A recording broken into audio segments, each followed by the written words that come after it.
রাজাকারের বাচ্চারা বলে এখনো ঢাকা বিশ্ববিদ্যালয়ের গোলাম আজমের ছবি টাঙ্গায়। এরা রাজাকারের বাচ্চা, এরা বাংলাদেশ মানে না।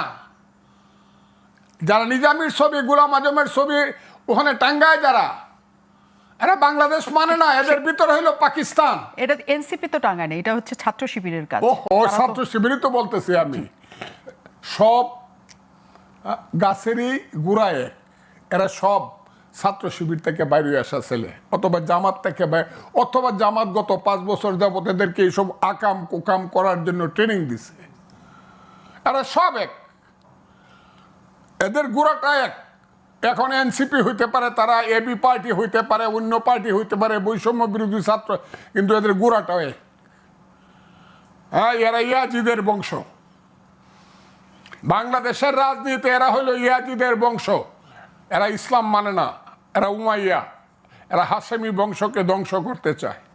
কিন্তু তাদের বক্তব্য হচ্ছে যে এইখানে সকলের রাজনীতি থাকবে, সকলেই এখানে রাজনীতি করার সুযোগ পাবেন। আওয়ামী লীগ যেটা করার চেষ্টা করেছে যে একতরফাভাবে সকল রাজনীতি বন্ধ করেছে, তারাই রাজনীতি করেছে স্বৈরশাসকের মতো। কাজে সকলের অন্তর্ভুক্তিমূলক রাজনীতি চায় তারা। সেখানে জামাত শিবিরের রাজনীতিও যেমন থাকবে, এনসিপির রাজনীতিও থাকবে। মিথ্যাবাদী।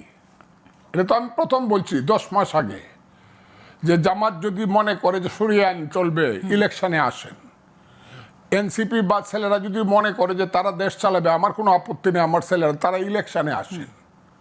কিন্তু গত 10 মাসে তারা করতেছে কি? গত 10 মাসে তাদের একমাত্র আক্রমণটা কোথায়? যে 47 আর 24 হইল আসল মুক্তিযুদ্ধ, আর 71 হইল ভাইয়ে ভাইয়ে ঝগড়া, এবং বিদেশে একটা দেশ চক্রান্ত করে 71 করছে। এই 71কে কলঙ্কিত করার জন্য, 71-এর মুখে কালি মাখানোর জন্য এদের সমস্ত প্রচেষ্টা। এবং ওই যে আপনি একটু আগে বলছেন কথাটা, ওনাকে জিজ্ঞাসা করছেন, যুদ্ধটা কিন্তু এইখানেই। What is the principal contradiction of a nation? 1971 সনে প্রিন্সিপাল কন্ট্রাডিকশন কী ছিল?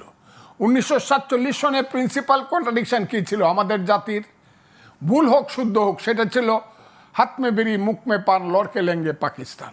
পাকিস্তানের সঙ্গেই পক্ষে আমরা ছিলাম, আর পাকিস্তান হবে কি হবে না এটা ছিল মূল কন্ট্রাডিকশন।